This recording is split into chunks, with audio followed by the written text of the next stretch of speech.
C'était en juillet dernier. Le télescope Euclide amorçait son voyage dans l'espace.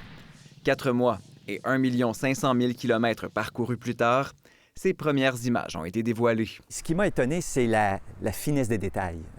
Pour un télescope qui doit voir de grandes régions du ciel, je m'attendais à avoir une résolution moins bonne finalement que ce que l'on voit. Parce que le champ de vision d'Euclide est 100 fois plus grand que celui du télescope James Webb. Parmi ses premières observations, la nébuleuse de la tête de cheval. On voit un vaste nuage de gaz, coloration rosée, bleutée, majoritairement de l'hydrogène, ce qui est le constituant principal des étoiles. Et évidemment, autour des étoiles, dans les résidus de la formation, il y a de fines poussières qui peuvent à terme former des planètes. Il y a aussi l'amas de Persée, présenté comme une révolution pour l'astronomie par l'Agence spatiale européenne. Bon, je dirais qu'il y a un peu d'exagération, mais c'est effectivement ce que l'on voit dans une seule image, 100 000 galaxies d'un seul coup.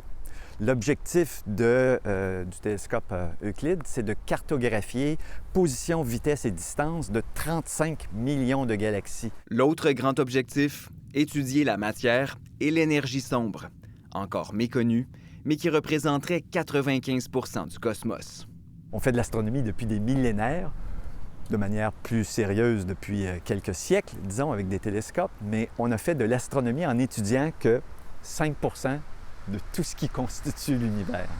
Ce n'est que le début de la mission de l'Agence spatiale européenne, qui devrait durer 6 ans et coûter en tout près d'1 milliard de dollars canadiens.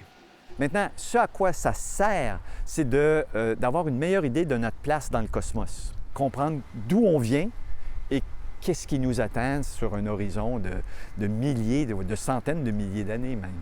Il n'y a pas que le champ de vision du télescope qui soit vaste, son mandat l'est aussi. Ici Mathieu Papillon, Radio-Canada, Montréal.